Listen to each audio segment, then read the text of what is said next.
here ever, right? We're going to make huge concessions, but we think those concessions are necessary and ultimately, legitimate, right? I asked Asa a POI, which he thinks is flimsy, and answers it shabbily. I say, is there an ultimate goal for existence? And should there, as a derivative of that question, should there be a limit to how people can self-actualize? He says, everybody should self-actualize, but this is the pitfall of OGKs and why they shouldn't, let's not run them yet, right? He says, people's extent to self-actualization, right, shouldn't be unlimited. That's why societies have prisons, right? Essentially, what Omelas has in the form of dungeons, like just surface clarification. This is what we say, that because of the ultimate goal of humanity, right, is the attainment of a perfect world. This is uncontestable, right? This is why societies have to make certain trade-offs to attain that goal.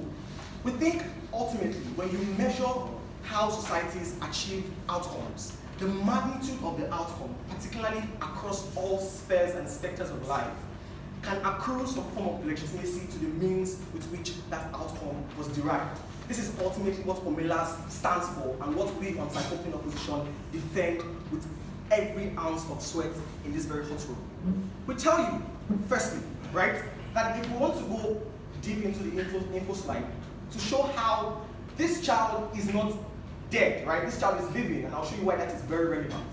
It says, therefore, that the most fundamental of rights, which is the right to life, is protected and upheld by Omelas.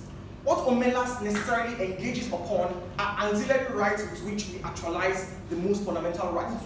And in this instance, those ancillary rights, like rights to health, like rights to association, like rights to expression, which are all predicated and essential parts of the most fundamental right of life, are things that Omelas has found as necessary trade-offs for the attainment of the most fundamental rights, essentially. So we think that is on a bargaining, trade-off mechanism. This is something that has been done in Omelas, and we think there's some legitimacy in that. We say, most importantly, on the argument, I'll engage you easy, on the argument of deterrence, and this is really, really crucial. Societies have incentives to create narratives that deter people from pursuing options, right, that are antithetical to the outcomes that society intends to achieve. This is crucial. This is why arguments of soft paternalism and hard paternalism are really relevant. To the extent in which states can retract some of your choices and options for the attainment of better utility. That's why even if you love alcohol so much and love to be a drunkard, you cannot drink and drive. Like, this is really, really crucial. So to the extent in which we feel that Omelas has already attained what is perceived to be the most ultimate form and outcome of life and humanity in itself, there are huge incentives to protect that outcome. But more importantly, we say that the child in the dungeon serves as an emblem, right? A reminder, right, of what the wrong life seems like. The life of sickness, the life of hunger, the life of starvation, which Tasa would never want to live. This is really, really crucial in today's debate, right? And that's why we feel that the child still needs to exist there to create, the double deterrence mechanism. The same way the law or the constitution exists in, non-futuristic societies like Omelas, like the world where we exist in today. That is very, very crucial, is it? You support slave trade, do you? Do I what? Support slave trade. Do I support? No, I don't think I support slave trade, right? I do not. But essentially, if it helps us to move towards the perfect world, this is crucial. The reason why slave trade and other mechanisms that have been adopted currently have been deemed to be immoral is because they have never been able to attain the perfect ultimate goal that humanity seeks to achieve. And that is crucial. The debate on mechanisms revolves more around the reach of outcomes, right? And Omelas has reached the peak of outcomes. So we think that legitimizes the mechanisms with which that utility has been achieved. This is very, very crucial. The next thing we engage upon, panel, is the hard line. And this is really, really important. We say, the people who choose to walk away, let's dance around a bit of semantics again because the info slide is so long and needs to be engaged in this debate. The people who walk away have given us no evidence of an introspection or an internal attack of the system, right? And how essentially this is crucial within the space of how dissent and protest should exist. Further analysis into that. We say, first of all, dissent should never exist in the form of singular optionality.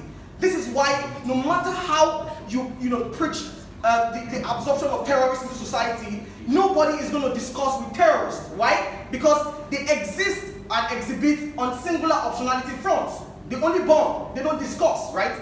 And we think this is problematic. To the extent in which there is no option of a duality of optionality rather, we think the people who walk away are just as morally culpable as Omelas, who has also offered a single optionality to its people. This is crucially what we stand for. So nobody wins on the argument of immorality. That's like essentially what that argument is for. The extent of Omelas' immorality, right, is in the singular optionality that it gives its people to live in the perfect world, is just as equal to how the people who want to walk away have exhibited the same singular optionality of only walking away without an introspection of society, and why there is a need to rethink the perfect world if maybe there is a more perfect world than the perfect world that we currently have.